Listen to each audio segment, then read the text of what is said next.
ఈ సంవత్సరం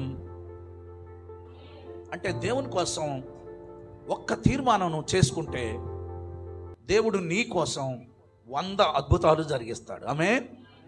ఈరోజు మనందరం కూడా దేవుని సన్నిధిలో ఉన్నాం. 2024 సంవత్సరంలో చాలామంది భూమిని వదిలేసి వెళ్ళిపోయారు.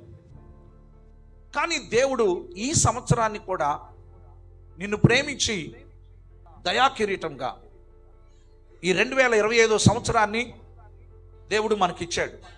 ఎక్కడ చూసినా యాక్సిడెంట్స్, మరణాలు సంభవిస్తున్న ఈ దినాల్లో మనం దేవుని కోసం ఒక తీర్మానం చేసుకోవాలి.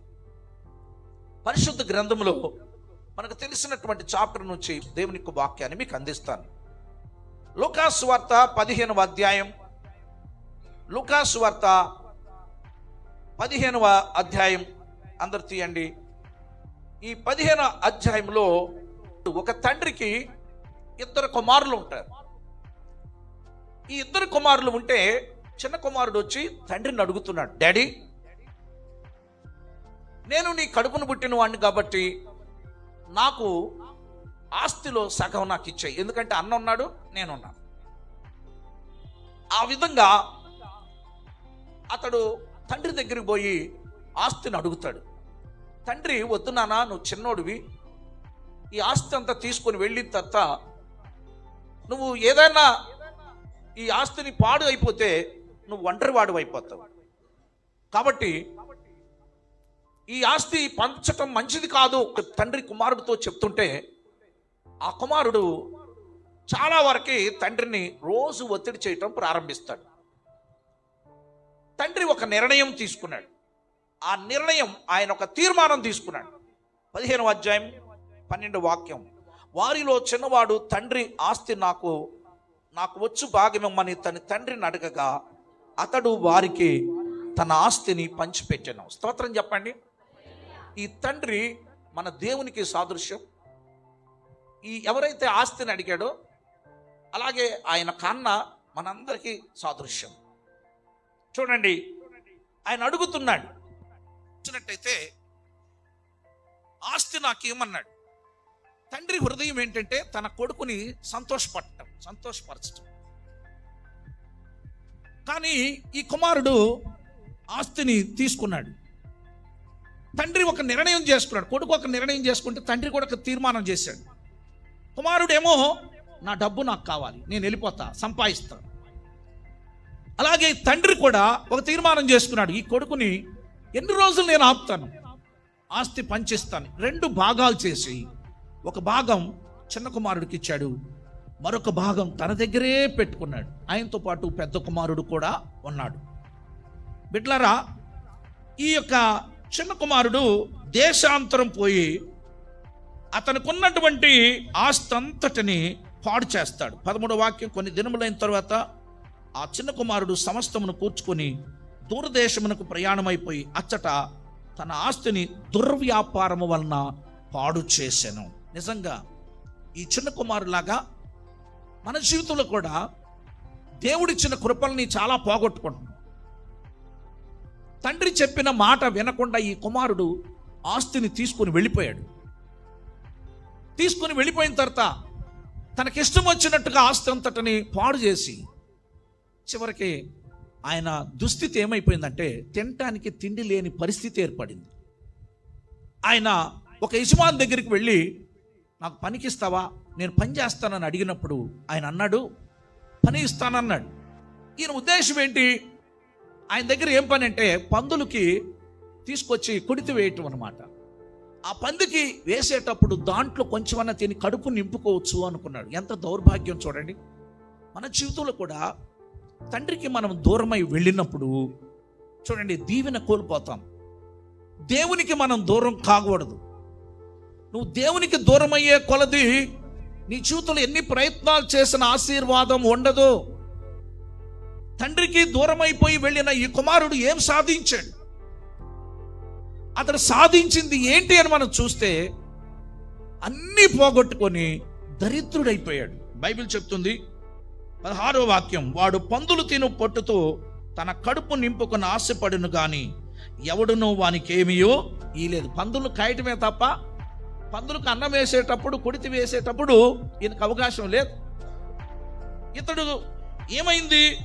అప్పుడు 17వ వచనంలో, అయితే బుద్ధి వచ్చినప్పుడు వాడు నా తండ్రి యొద్ద ఎంతో మంది కూలివాండ్రకు అన్నం పెట్టు సమృద్ధిగా ఉంది, నేనైతే ఇక్కడ ఆకలితో చచ్చిపోవచ్చున్నాను. అవును బిడ్డలారా, మనం దేవునికి దూరమైనప్పుడు మన జీవితంలో ఇదే జరుగుతుంది.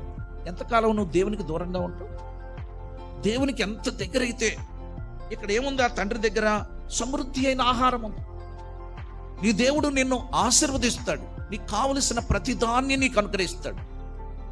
ఇతడు అనుకుంటున్నాడు, ఒక తీర్మానానికి వచ్చాడు. 18వ వచనం, నేను లేచి నా తండ్రి యొద్దకు వెళ్ళి, తండ్రి, నేను పరలోకమునకును విరోధముగాను నీ ఎదుట పాపము చేసేది, నీక మీదట నీ కుమారుడని అనిపించుకొనుటకు నేను యోగ్యుడును కాను, నన్ను కూలి వారిలో ఒకనిగా పెట్టుకోమని అతనితో చెప్పుకొందుననుకొని లేచి తండ్రి యొద్దకు వచ్చెను. ఇతడు చేసుకుంది ఒక తీర్మానం. ఏం తీర్మానం అండి? నా తండ్రికి దూరమైన తర్వాత నేనేం పోగొట్టుకున్నానో నాకు అర్థమైంది. ఏం పోగొట్టుకున్నాడు? ఆస్తి పోయింది, ప్రస్తుతం తినడానికి తిండి లేదు, తండ్రి స్థానము ఆయనకి గుర్తుకొచ్చింది, తండ్రి దగ్గర ఉన్న సమృద్ధి గుర్తుకొచ్చింది. బిడ్డలారా, ఒక్క జీవితంలో ఒక్క తీర్మానం, ఈ తీర్మానమే చూడండి అతని జీవితంలో ఒక మార్పు కలిగిస్తుంది. అవును, ఈ నూతన సంవత్సరంలో మనందరము కూడా ఒక తీర్మానం చేసుకోవాలి దేవుని కోసం. స్తోత్రం చెబుదామా? ఈరోజు ఈ సంవత్సరం నీకు ఇచ్చి దేవుడు నిన్ను కోరేది ఏంటంటే, నీవు దేవుని కోసం ఒక్క తీర్మానం చేయాలి. ఈ యొక్క యవనస్తుడు తండ్రికి దూరమైనప్పుడు ఏం సాధించింది లేదు, కానీ ఇప్పుడు అతడు ఒక తీర్మానం చేసుకుంటున్నాడు, నేను తండ్రి దగ్గరికి వెళ్తాను. ఏమని అడుగుతాడంట? నీ పనివానిలో ఒక్కటిగా నన్ను పెట్టుకో. తండ్రి, ఇతడు చెప్పిన 2 విషయాలు మనకి కనబడతా ఉంది. తండ్రి, నేను పరలోకమునకు విరోధముగాను నీ ఎదుట పాపము చేసి తిని. చూసారా, ఇక్కడ కూర్చుని యవనస్తులని మీరు మీ తల్లిదండ్రుల్ని కించపరచదు, తల్లిదండ్రులకు లోబడి ఉండాలి, మీ తల్లిదండ్రుల్ని గాయపరచుకోడు. చూడండి, ఇతడు తండ్రికి దూరంగా వెళ్ళిపోతే పరలోకానికి విరోధంగా ఎట్ట పాపం చేశాడు? మరి ఆస్తి తీసుకున్నాడు, దుర్వ్యాపారం, చెడ్డ స్నేహితులు. నీ దగ్గర అన్ని ఉన్నప్పుడు ప్రతి ఒక్కరూ నీ ఫ్రెండ్స్ లాగే మారుతారు. నీ దగ్గర ఏమీ లేనప్పుడు నీతో మాట్లాడటానికి కూడా దూరంగా పెడతా ఉంటారు. ఇది లోకంలో జరుగుతున్న విషయం. కానీ తండ్రి మనసు ఏంటో మనం చూద్దాం. ఇక్కడ కుమారుడు అక్కడ తండ్రి కొరకు ఒక తీర్మానం చేసుకున్నాడు. అక్కడ పోయి పనివాడుగా నేను ఉంటాను, నా తండ్రి సన్నిధి నాకు కావాలి. స్తోత్రం చెబుదామా? కూలివాణిగా పెట్టుకొని అడుగుదామని నా తండ్రి దగ్గర నేను తిరిగి వెళతాను. అప్పుడు వరకు వెళ్లకుండా ఉన్నాడు. మన జీవితంలో చాలాసార్లు దేవునికి ఇలాగే దూరంగా ఉంటుంటాం. చూడండి, ఈ యవనస్తుడు అక్కడ ఉన్నప్పుడు ఏదో ఒక పని చేసుకుందాం, తండ్రి దగ్గరికి వెళ్ళి ముఖవేట చూపించుకుంటాం, నేను చేసిన మిస్టేక్ ఇది, నా తండ్రి దగ్గరికి పోతే నా తండ్రి కోపోద్రేకుడు కావచ్చు అనుకున్నాడు. కానీ ఈ బిడ్డలారా, మీరు ఇక్కడ చూస్తే తండ్రి హృదయము ఇక్కడ కనబడతా ఉంది. 20వ వచనం, వాడింకను దూరముగా ఉన్నప్పుడు తండ్రి వానిని చూచి కనికరపడి పరిగెత్తి వాని మీద పడి ముద్దు పెట్టుకొనేను. స్తోత్రం చెబుదామా? ఒక యవన బిడ్డ తీసుకున్న తీర్మానం తండ్రి యొక్క ప్రేమను నోచుకునేటకు అవకాశం కలిగింది. ఈ దినంలో మన జీవితంలో 2024వ సంవత్సరంలో చాలాసార్లు మనం తప్పిపోయాం, చాలాసార్లు తండ్రికి దూరంగా వెళ్ళిపోయాం. మన థాట్స్, మన ఆలోచన, మన క్రియలు. చాలామంది ఈ దినాల్లో యవనస్తున్నటువంటి బిడ్డలు ఫోనోగ్రఫీకి అలవాటు పడిపోయారు, చెడ్డ స్నేహాలు, మత్తు పానీయాలకి అలవాటు పడిపోయి సిస్టమ్లో నుండి తప్పిపోతున్నటువంటి వాళ్ళు చాలామంది లేకపోలేదు. బిడ్డలారా, అక్కడ ఉండి దేవునికి తండ్రికి దూరంగా ఉండటం వలన నీ జీవితంలో కొదువులు ఏర్పడతాయి, నష్టం నీ జీవితంలో ఉంటుంది. ఎక్కడికి వచ్చాడు ఇతను? తిరిగి ఎక్కడికి వచ్చాడు? తండ్రి దగ్గరికి వచ్చాడు. ఇతడు దూరముగా ఉండగా తండ్రి వాడిని చూశాడు. రోజు ఆ తండ్రి ఆడ కూర్చొని ఎటుకుండా తన కుమారుడు వెళ్ళిపోయాడు ఆ వీధి వైపు, ఆ రోడ్డు వైపు చూస్తానే ఉండేవాడంట, నా కొడుకు రావాలి అని. అవును బిడ్డలారా, మనందరము మన జీవితంలో దేవునికి దూరంగా వెళ్ళిపోయాం. చేసిన జీవితం దేవునికి వ్యతిరేకమైన బ్రతుకులు బ్రతికాం. ఇదిగో ఇప్పటికి ఆ తండ్రి ఎలాగైతే కళ్ళు పెట్టి చూస్తున్నాడో కుమారుడు కొరకు, ఆ ఎత్తైన స్థలములో ఆ ఇల్లు కాడ నుంచి కూర్చొని బండ మీద కూర్చొని ఎప్పుడు ఆ రోడ్డు చూస్తుండేవాడు, నా కుమారుడు ఎప్పుడు వస్తాడా అని. ఈ రోజుల్లో లాగా సెల్ ఫోన్స్ లేవు. ఆ తండ్రి అలాగే కూర్చొని కొడుకు కోసం చూస్తున్నాడు. తన జీవితంలో వచ్చిన దుర్బల స్థితిని బట్టి ఒక తీర్మానం చేసుకున్నాడు. ఏంటంటే, నేను ఇక్కడ ఉండటం కరెక్ట్ కాదు, నా తండ్రి దగ్గరికి తిరిగి వెళతాను. ప్రియులారా, తిరిగి వచ్చిన వాణ్ణి తండ్రి ఏం చేశాడు? కనికరపడి పరిగెత్తాడు. స్తోత్రం. ఈరోజు నువ్వు తీసుకున్న ఒక్క తీర్మానం, దేవుని యొక్క కనికరం నీ మీదకి వస్తుంది. దేవుని కోసం ఒక్క తీర్మానం ఈరోజు నువ్వు చేస్తే ఆయన కనికరము నీ మీదగా వస్తుంది. చూడండి, ఆ పందుల మధ్య పనిచేసిన వ్యక్తి బట్టలు మాసిపోయినాయి. తిరిగి దగ్గరికి వస్తుంటే ఆ తండ్రి తనకు వస్తున్న వాసన చూడలేదు, అతడు ధరించి ఉన్న వస్త్రాలు చూడలేదు. ఏం చేశాడంట? మెడ మీద పడి ముద్దు పెట్టుకొనేను. స్తోత్రం చెబుదామా? ఈ ముద్దు తండ్రి యొక్క ముద్దుకు పాత్రుడు కావటానికి కారణం అతడు తీసుకున్న ఒకే ఒక తీర్మానం, నేను నా తండ్రి దగ్గరికి వెళతాను. బిడ్డ, ఈరోజు నువ్వు తీసుకున్న తీర్మానం, దేవుని యొక్క కనికరం నీ మీదకి వస్తుంది. అప్పుడు ఆ కుమారుడు చూసి, తండ్రి, నేను నీకును పరలోకమునకు విరోధంగా పాపం చేశాను, ఇక మీదట నీ కుమారుడు అనిపించుకున్నటకు నేను యోగ్యుడను కాను. అవును బిడ్డలారా, దేవునికి మనం దూరంగా ఉన్నంత వారికి దేవుని కృపలకి మనం యోగ్యులము కాదు, మనం పొందుకోలేం. దేవుడు ఎప్పుడైతే నువ్వు ఆయన దగ్గరికి వస్తావో, ఈ తండ్రి ఎలాగైతే ఆ కుమారుని చూశాడో అలాగే నిన్ను కూడా జాగ్రత్తగా చూస్తాడు. ఏం చేస్తున్నాడో చూడండి, 22వ వాక్యం. అయితే తండ్రి తన దాసులను చూసి ప్రశస్తమైన వస్త్రములు తెచ్చి వీనికి కట్టి వీని చేతికి ఉంగరము పెట్టి, చదవండి, పాదములకు చెప్పులు తొడిగించుడి అని తండ్రి చెబుతున్నాడు. గట్టిగా స్తోత్రం చెప్పండి అందరు కూడా. చూసారండి, చెప్పులు లేవు, వస్త్రాలు మురికిగా ఉన్నాయి. ఈ కుమారుడు తెలుసు తను చేసిన క్రియలను బట్టి నేను అయోగ్యుడినని. కానీ ఇతనిలో ఒక్క తీర్మానం ఉంది చూడు, నా తండ్రి దగ్గరికి వెళతానని. తండ్రి తిట్టినా పర్లేదు, ఆయన పనివారిలో ఒకటిగా నన్ను పెట్టుకున్నా పర్లేదు, నేను ఇక్కడ ఉండటం మంచిది కాదు, నేను తండ్రి దగ్గరికి వెళతానని ఒకే ఒక్క తీర్మానం ఎప్పుడైతే చేసుకున్నాడో, ఆ తండ్రి కుమారుణ్ణి చూసి వెంటనే పరిగెత్తుకుంటూ పోయి మెడ మీద ముద్దు పెట్టుకుంటున్నాడు. నా కుమారుడివి, నిజమే. ఈ యొక్క ప్రేమ, ఈ యొక్క కరుణ పరలోక దేవుడు నీ వైపు చూపించాలని ఆశపడుతున్నాడు. బిడ్డలారా, ఈరోజు నువ్వు తీసుకునే తీర్మానం నీ జీవితాన్ని మార్చేటువంటిదిగా ఉంటుంది అన్న విషయాన్ని నేను తెలియపరుస్తున్నా. ఏంటా తీర్మానం? పోయిన సంవత్సరంలో దేవునికి అంత దగ్గరగా లేవు, నీకు ఇష్టం వచ్చినట్టు బ్రతికావు, నువ్వు దేవుడికి దగ్గరికి రావటం కూడా చాలా తక్కువైపోయింది. ఇదిగో ఈరోజు ఒక తీర్మానం చేసుకో. ప్రభువా, బాగా సినిమాలు చూసేవాడు, ఈరోజు నేను ఒక తీర్మానం చేసి నేను సినిమాలు ఎక్కడి నుంచి చూడను. అలాంటివి నీలో దుర్వ్యసనాలు ఉంటాయి చూడండి, అవి మనుషులకి కనపడవు, నీ అంతరంగంలో ఉంటాయి, అవి నీ జీవితానికి దీవెన కాదు. ఈరోజు ఆ దుర్వ్యసనాల విషయంలో నువ్వు ఒక తీర్మానం చేసుకుని, తండ్రి, ఆ కుమారుడు ఎలాగైతే తండ్రి దగ్గరికి వచ్చాడో ఒక్క నిర్ణయం నువ్వు చేసుకున్నట్టయితే దేవుడు నిన్ను ఆశీర్వదిస్తాడు. ఆమేన్. అందరం చెబుదామా? ఆమేన్. దేవుడు నిన్ను దీవిస్తాడు. నీ తీర్మానమే నీ జీవితంలో ఒక అద్భుతమైన కృపలతో నింపబడుతుంది. ప్రియులారా, న్యాయాధిపతులు ఏలిన కాలంలో ఒక కుటుంబం ఉంది, నయోమి కుటుంబం. ప్రియులారా, తన భర్త వాళ్ళిద్దరికి ఇద్దరు కుమారులతో కలిసి వెళ్ళకూడని స్థలానికి వెళ్ళింది. అక్కడికి వెళ్ళిన తర్వాత భర్తను పోగొట్టుకుంది, కుమారులను పోగొట్టుకుంది, జీవితం అంతా నష్టం. ఏ పని చేసినా నష్టమే. ఒక్క తీర్మానం చేసుకుందామే, నేను తిరిగి దేవుడు దర్శించిన ప్రాంతానికి వెళ్ళిపోతాను, నేను ఎక్కడి నుంచి వచ్చాను అక్కడికి వెళ్ళిపోతాను, నేనున్న స్థలము శాపగ్రస్తమైనది, నేను తిరిగి వెళ్తానని ఒకే ఒక తీర్మానం ఆమె చేసుకొని రిటర్న్ వచ్చేసింది. స్తోత్రం చెప్పండి. ఆమె చరిత్రకి ఎక్కింది. కారణం ఏంటంటే ప్రియులారా, చాలాసార్లు మన నిర్ణయాలు దేవునికి దూరముగా ఉండే నిర్ణయాలు మనం తీసుకున్నాం. 2024 ఈ 2025 నీకు దీవెనకరంగా ఉండాలంటే దేవుని కోసం ఒక్క తీర్మానం చేసుకో. ఆ తీర్మానాన్ని దేవుడు నీ జీవితంలో ఆశీర్వదిస్తాడు. ఆమేన్. ఈ యవన బిడ్డ ప్రియులారా ఎంత తిరిగి వచ్చాడు. ఈయన ఊహించలేదు తండ్రి దగ్గర ఎంత కృప ఉంటుందని. ఈయన ఊహించలేదు తండ్రి ఇంతగా ప్రేమిస్తాడని ఊహించలేదు.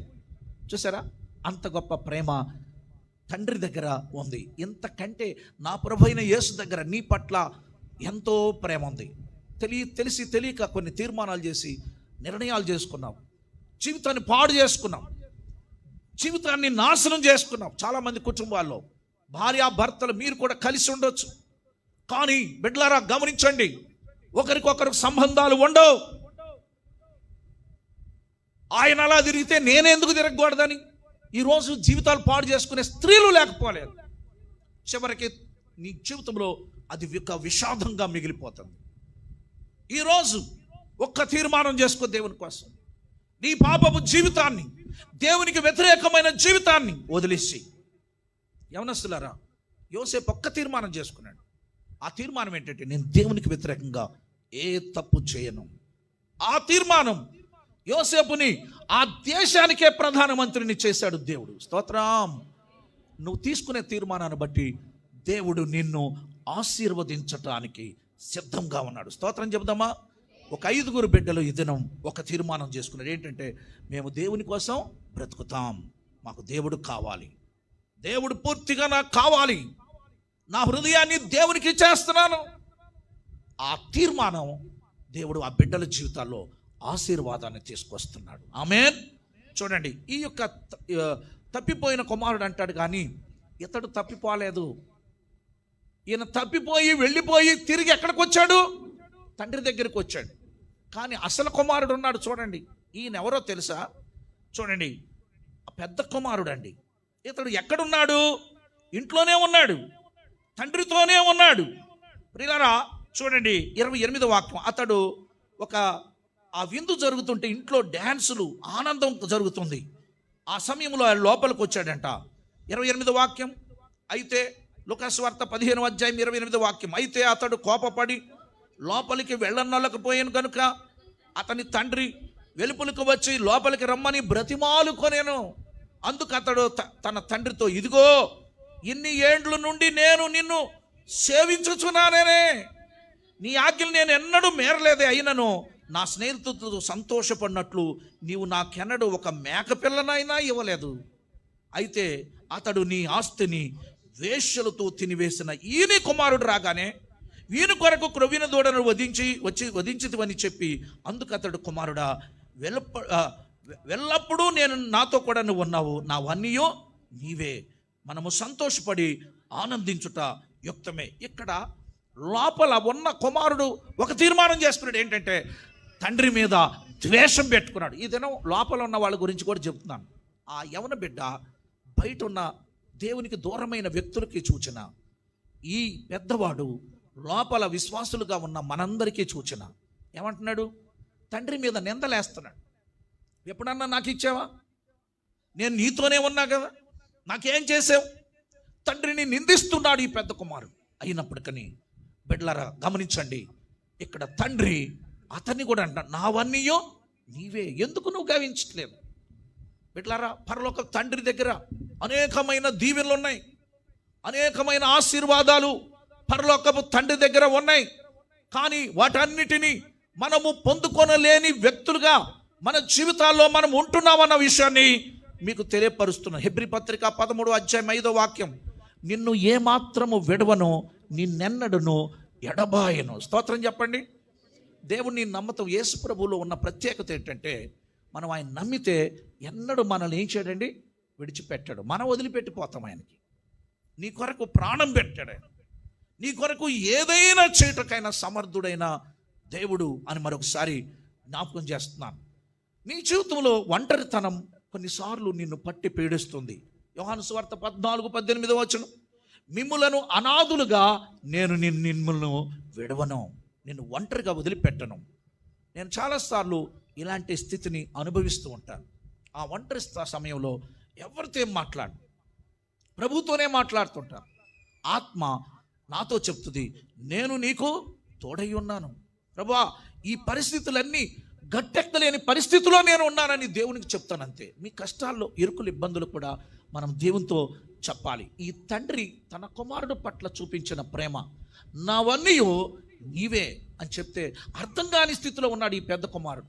తండ్రితోనే ఉన్నాడు, తండ్రి ఆజ్ఞలు పాటించాడు, తండ్రితో ఉండి తండ్రికి ఏమైతే ఉన్నాయో అవన్నీ నావి అని ఎరగలేని స్థితిలోకి వెళ్ళిపోయిన కుమారుడుగా ఉన్నాడు. అవును బిడ్డలారా, ఇక్కడ మనం దేవుని నమ్మిన వారం మన అందరికీ ఎన్నో దీవెనలు ఉన్నాయి. నేను నిన్ను విడవను, ఎడబాయను, నిన్నెంత మాత్రము వదిలిపెట్టనని చెప్పిన దేవుడు నీకు తోడుగా ఉన్నాడు. ఆదికాండం 22వ అధ్యాయం 17వ వచనంలో చెప్తున్నాడు, నేను నిన్ను ఆశీర్వదించదను. స్తోత్రం చెప్పండి. నీకే సమస్యలు ఉన్నాయో 2024లో నీ జీవితంలో జయించలేని పరిస్థితులు చాలా ఉండి ఉండొచ్చు. ఇదిగో దేవుడు నీకు మాట్లాడుతున్న మాట, నేను నిన్ను ఆశీర్వదించదను, నీ కొదువులను తీరుస్తాను, నీ సమస్యలకు నేను తోడుగా ఉంటాను, నేను నిన్ను పైకి లేవనెత్తేటువంటి దేవుణ్ణి.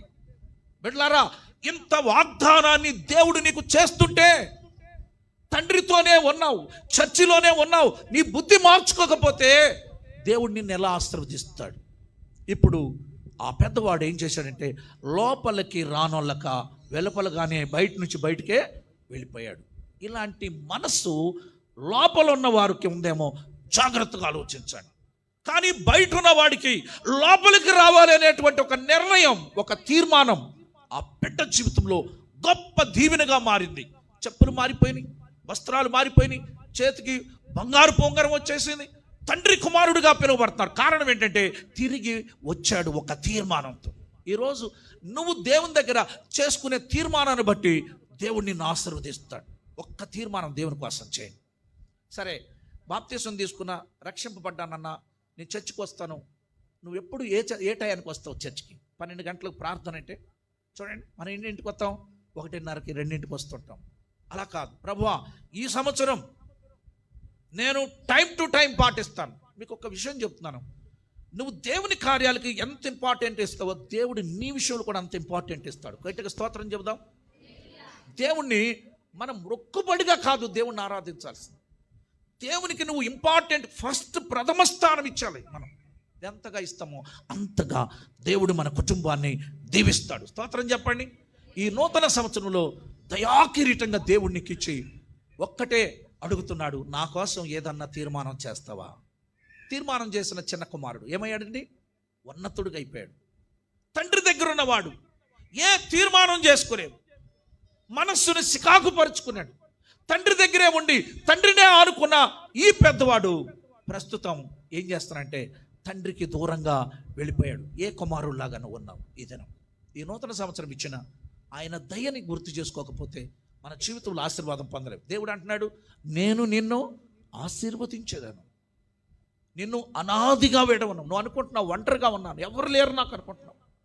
నేను నా ఆత్మను పంపించి నేను నీకు తోడుగా ఉంటానని దేవుడు తీర్మానం చేసి ఒక ఆజ్ఞాపిస్తున్నాను నీకు. నువ్వు చేయాల్సింది ఏంటి తెలుసా? దేవుని కోసం ఒక్క తీర్మానం. నేను ఇలా జీవిస్తా, నేను నిన్ను నమ్ముకుంటా, ప్రతి ఆదివారం చర్చకు వస్తా, ప్రతిసారి ప్రభువా నేను నిన్ను నమ్ముకుంటానని ఒక్క మాట నువ్వు చెప్తే చాలు. ఈ దినం నీ జీవితంలో ఎన్నో దీవెనలు, నువ్వు చూడనటువంటి దీవెనలు 2025వ సంవత్సరమున నువ్వు చూస్తావు. ఆమె చెబుదాం. అందరు నమ్మిన వాళ్ళు కళ్ళు మూసుకుందాం అందరం. ప్రేమామయుడు అయిన తండ్రి, కృప కలిగిన దేవా, ఆశ్చర్య కార్యములు చేసే తండ్రి, నీకే కృతజ్ఞతాస్తుతి, వందనాలు. మీ శరీరమును రక్తాన్ని మేము తీసుకోబోతున్నాం. మమ్మల్ని అందరినీ సిద్ధపరచండి. చాలాసార్లు నీకు దూరంగా వెళ్ళిపోయి నీకు బాధ కలిగించాం. ఈరోజు ఒక తీర్మానం చేసుకుంటున్నాం ప్రభు, నేను నశించదను కానీ నా ప్రజల కోసం నేను నిలబడతానని ఎస్తేరు చేసుకున్న తీర్మానం లాగా నా తండ్రి దగ్గరికి నేను వెళ్ళిపోతాను. నేను ఎన్ని తప్పులు చేశాను, నేను దూరంగా ఉన్నాను, నిజమైన దేవుడు ఆయనే, నిజమైన నా తండ్రి దగ్గరికి వెళ్తానని ఆ యవన బిడ్డ చేసుకున్న తీర్మానం ప్రకారం మేము కూడా అలాగే తీర్మానం చేసుకొని నీ దగ్గరికి తిరిగి వచ్చినట్టయితే అతనికి ఇచ్చిన దీవెనలు మాకు కూడా ఇస్తావు. మేము నమ్ముచున్నాము. స్తోత్రం. మా హృదయాలను మీకు సమర్పించుకుంటున్నాం తండ్రి. కృపతో జ్ఞాపకం చేసుకోండి అయ్యా. మీ దేహమును రక్తాన్ని తీసుకునే అర్హత మాకు దయచేయండి. యేసు నామములో ఈ ప్రార్థన అడుగుతున్నాం తండ్రి.